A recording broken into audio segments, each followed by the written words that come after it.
Okay, good morning. Welcome to a morning outlook. This is Kim speaking on Monday, the 26th of March. So here I go, doing a review on these markets without my glasses on, which may be interesting. I wait to be corrected from the guys in the trading room as I do this, just in case I haven't spotted one of the lines there. There's a little bit of a squint this morning, so with a squint, here goes. So we're starting off with the euro dollar, as it's my most frequently traded currency in the mornings, and why not start looking at it today? It's at the moment it's just slightly trying to break this upper trend line here that I've got on here. There is the sort of the potential to do so. Things to watch out for, though, is we have got the weekly pivot below us, sitting right back in this nest of moving averages. So any break of a trend, which I believe I drew on there, there we go, I knew I did, on here would potentially in these 60-20 would give us a target at least back to the daily and maybe even all the way back to the weekly as we've been moving at the moment. There's very little economic data coming out. We've got some speakers later on this afternoon. US speakers. We've got Buba, President, speaking at 9:30 today. So, well, there's little else to drive these markets aside of the technicals. It could be we just see that daily pivot, maybe even the weekly pivot touch this morning or today.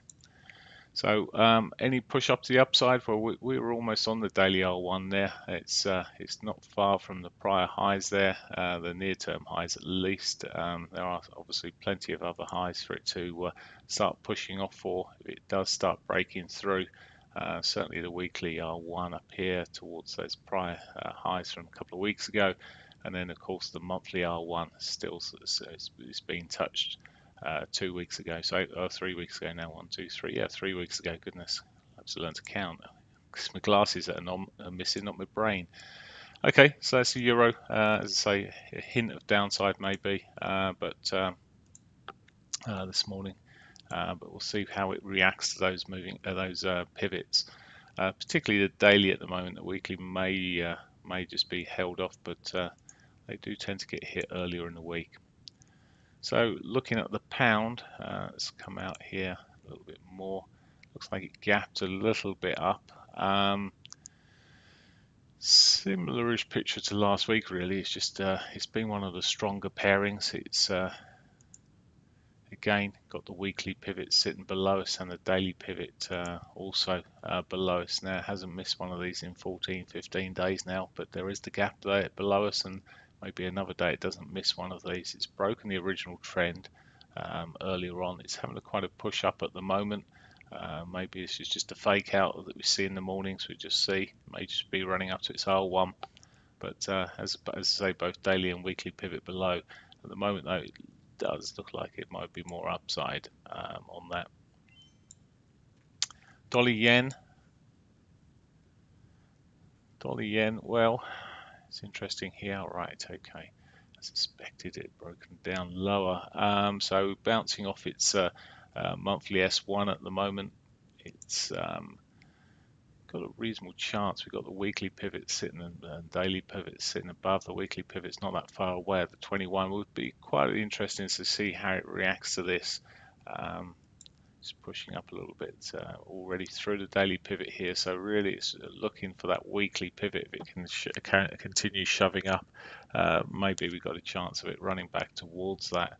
On the opposite side, well, really, it's really a case of just drawing the trend line across the lows here somewhere. If only I could see what the lows look like, probably about there.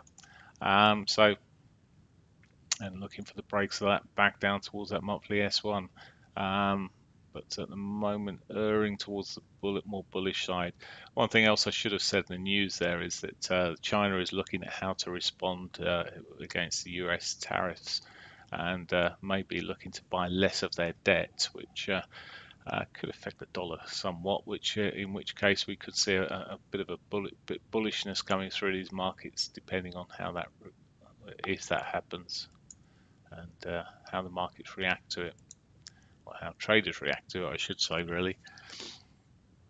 So Aussie dollar, Aussie's struggling both ways here.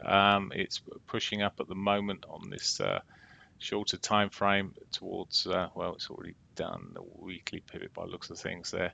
Or maybe it hasn't. I'll have a look on my next chart so it's a bit clearer for me to see. Yes, it has done it. Just checking. We've already done the daily, weekly. A bit of a gap below us. By the looks of it on here, be interesting to see if that's all the way through. But at the moment, it looks like it's heading up towards that 200, the 60-minute 200, but maybe just stifled out of these near-term highs from Friday. Again, trend line across the bottom there would be sufficient to be looking for the weaker side of this pairing. I was looking, there was a bit of divergence earlier on that's worked its way through with this surge. So, okay, looking a little bit stronger at the moment. So we're seeing that through these markets. I'm just looking. Okay, yeah. So a little bit of a surge, but never my favorite in this time of the morning. And finally, looking at the Canadian dollar. Now the potential to run down some more, certainly there. It's broken through its daily 21s. Very bitty last week. It's gapped down a little bit. Maybe it'll want to go back, feel that gap. But in fact, I can't really see much of a gap on the 4-hourly. Actually, it just looks like it on a daily. We do have the weekly pivot above, which may be a bit of a draw at some point, but really it needs to get back, and I think it's missed the daily there as well. So it's got the daily, weekly, both above it. So any reversals here, well, I'd be looking, if I was playing for that weekly pivot, I'd be waiting for it to be breaking through the 50, most likely, or see some good reversal signals on the shorter time frame.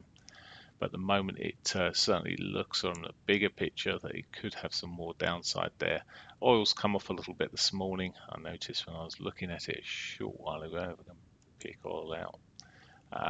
There we go. It's come off a little bit. It's topped through on the 4-hourlies. It's just come back to the dailies. It was pitching up actually. So just put in a new high there. And it's just switching around. So 60 minutes, so come off this morning. There we go. So still got daily and weekly pivots below on that as well. So just be interested to see how we push through the rest of this morning. Okay, that's pretty much it from me. Really, as I said, looking more towards maybe the European currencies, maybe looking to see if this euro does roll over properly through the 21s. Then I've got that target of the daily and weekly pivot below. Have a great one. I'll speak to you tomorrow. Bye for now.